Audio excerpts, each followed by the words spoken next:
Okay, so now we're going to move on to the LCM of two algebraic expressions. So specifically here we're looking at the LCM of two monomials, right? So I know it's a monomial because it's a single term. I don't see a plus or minus sign separating any of these numbers or variables, and the same thing over here.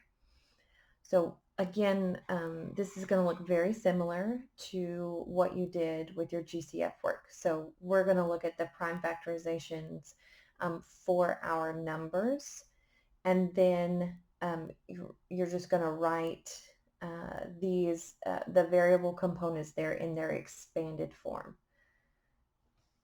So this should look similar to what we did back in the video for 4.3.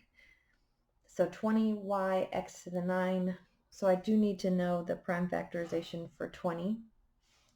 So if you have to, you can kind of pop over 4 and 5 are my favorite factors of 20. 5 is a prime. Only factors of 5 are 1 in itself, but 4 is not. It's 2 times 2. All right, there's my primes. So I'm going to rewrite 20 as 2 times 2 times 5. And then I have one factor of y, and then x to the 9th. That means that we have 9 factors of x. Okay. 4, 5, 6, 7, 8, 9. So again, we're just going to write that out in that expanded form. And then we're also going to look at the completely factored form of 4y to the 4th x to the 4th.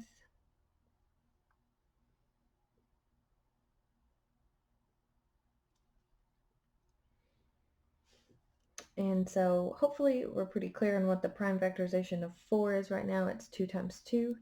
And then I've got 4 y's, that's y to the 4th.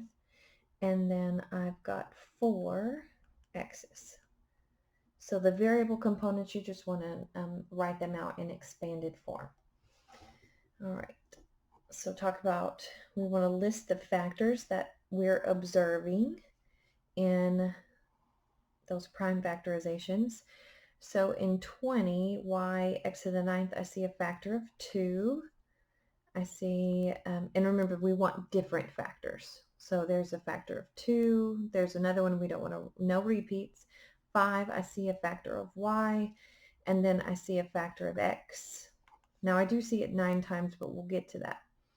And then let's come down here and see if there's any new ones in our second one. So yep, I already have that factor of 2 counted for. I already have a factor of y mentioned and a factor of x. So we just now want to write down the greatest number of times that factor occurred in any one prime factorization. So there were 2 factors of 2 here and 2 factors of 2 there, so it occurred twice in any one prime factor form. Now there was a factor of 5 here, not a factor of 5 here, but that doesn't matter. This is not greatest common factor, this is least common multiple. So if it's a factor in one prime factorization, we've got to use it to make our least common multiple. So we're just going to write once next to that. There's a factor of y one time, but here are 4 factors of y, so we're going to write 4 times. And then a factor of x. There are 4 factors of x here, and there are 9 factors of x there. So we're going to write down 9 times. So then the least common multiple is going to be, we've got 2 factors of 2, 1 factor of 5. I need 4 factors of y, and I need 9 factors of x.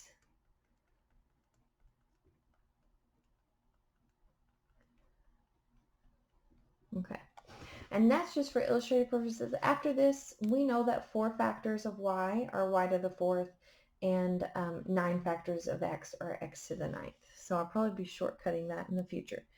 So least common multiple is 20, y to the 4th, x to the 9th. And that makes sense because 4 is a factor of 20. So it makes sense that the least common multiple of 4 and 20 is actually 20 because 4 divides evenly into 20. And then if you notice, for any of those variables components, we actually, remembering greatest common factor, we took the least, right? It first and foremost, it had to be in common in both. And then we took the least one. But here, if you notice, we took the greatest power on our variables. So for y and y to the 4th, we actually took the 4, and then we got a factor of x here, and so it occurred 4 times here, and it occurred 9 times there, so we went ahead and took the 9th.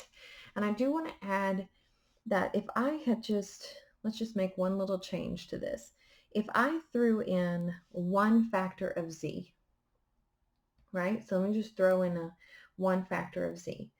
Well, that would mean that I'd have to come here and I'd have to throw in one factor of z. I'd also have to put it in my list,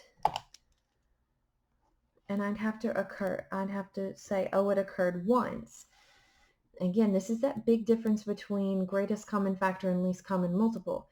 In order for in a factor to be accounted in the greatest common factor, it has to occur in both, especially if we're talking about really looking at those variable components. It had to occur in both of our expressions. But for least common multiple, that factor only has to occur one time in one expression. So that z gets counted because it is a factor, and I also have to add it in to my least common multiple. So I would need to multiply by one factor of z there. So just another little change. Just make sure that you're operating under the correct thought. Are you doing greatest common factor, or are you thinking least common multiple? All right, so that's the end of least common multiple. We are going to get into adding and subtracting rational expressions now.